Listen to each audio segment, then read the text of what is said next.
Banyak orang takut terkena pikun atau Alzheimer ketika usia bertambah.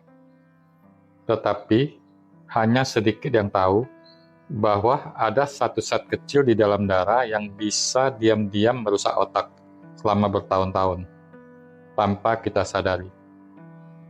Yang mengejutkan, banyak orang yang terlihat sehat ternyata memiliki kadar zat ini sangat tinggi. Zat ini bernama homocysteine. Penelitian menunjukkan bahwa kadar homocysteine yang tinggi berkaitan dengan kerusakan pembuluh darah otak, stroke kecil, dan penurunan daya ingat. Dalam video ini, kita akan membahas bagaimana homocysteine bisa merusak otak, siapa saja yang berisiko tinggi, dan cara sederhana untuk menurunkannya. Apa itu homocysteine?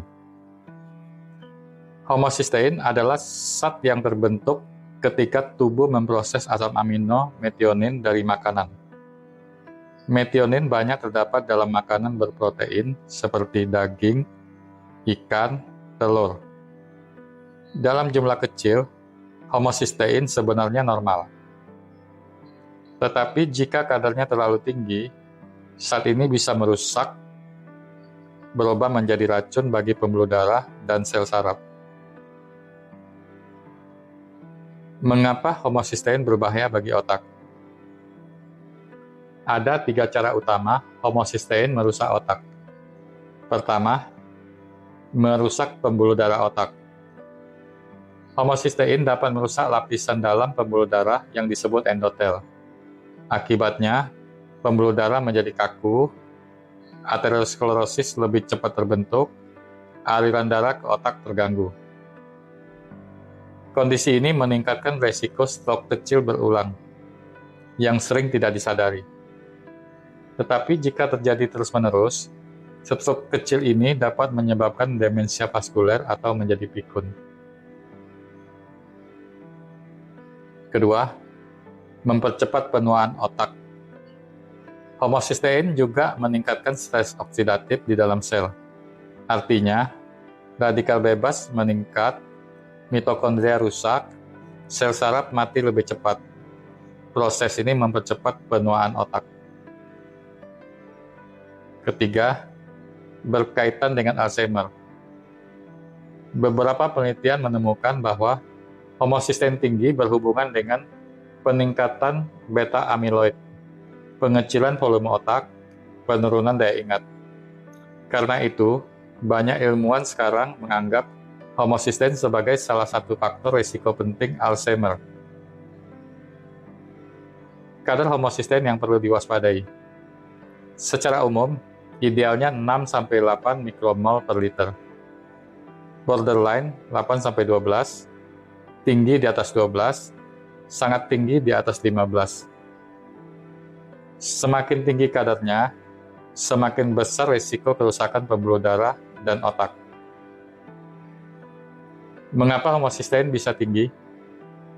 Penyebab paling sering ternyata sangat sederhana, yaitu kekurangan beberapa vitamin penting, yaitu vitamin B12, folat, vitamin B6. Vitamin-vitamin ini diperlukan agar homocysteine bisa dimetabolisme dengan baik. Prosesnya kira-kira seperti ini. Metionin dari makanan diubah menjadi SAM, kemudian menjadi SAH, dan menjadi homocysteine.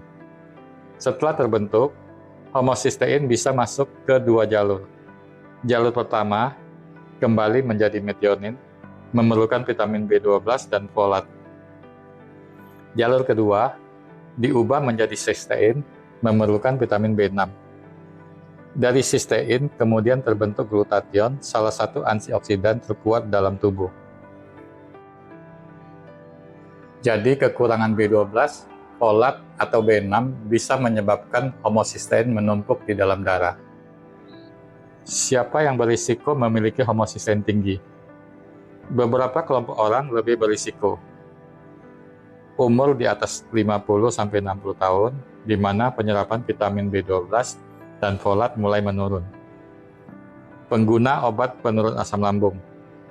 Obat seperti penghambat asam lambung dapat mengganggu penyerapan vitamin B12. Diet vegan yang ketat. Vitamin B12 hampir hanya terdapat pada makanan hewani, sehingga diet ketat vegan berisiko kekurangan vitamin B12. Gangguan fungsi ginjal. Ginjal berperan dalam metabolisme dan pembuangan homosistein. Jika fungsi ginjal menurun, kadar homosistein bisa meningkat. Cara menurunkan homosistein. Cara paling sederhana adalah memastikan tubuh mendapat cukup vitamin yang dibutuhkan. Sumber vitamin B12 antara lain telur, daging, ikan, susu. Sumber folat antara lain sayuran hijau tua, brokoli, alpukat, kacang-kacangan. Sumber vitamin B6 antara lain pisang, kentang, ikan, ayam, biji-bijian. Dalam kondisi tertentu, dokter juga dapat menyarankan suplemen dalam bentuk aktif seperti metil B12, metil folat. Jadi, jika Anda ingin menjaga otak tetap tajam sampai usia tua, jangan hanya memeriksa kolesterol, gula darah. Pertimbangkan juga memeriksa homosistein, karena zat kecil ini bisa menjadi salah satu penyebab tersembunyi kerusakan otak. Dan kabar baiknya, seringkali kadar homosistein bisa diturunkan dengan cara yang sederhana. Apakah vitamin B12, folat, dan B6 dapat memperbaiki demensia? Tunggu pembahasan selanjutnya. Jangan lupa subscribe, like, dan komen untuk terus mengikuti konten hidup sehat sampai tua. Versi lengkapnya ada di e-book Rahasia Mesin Manusia. Link ada di deskripsi. Terima kasih.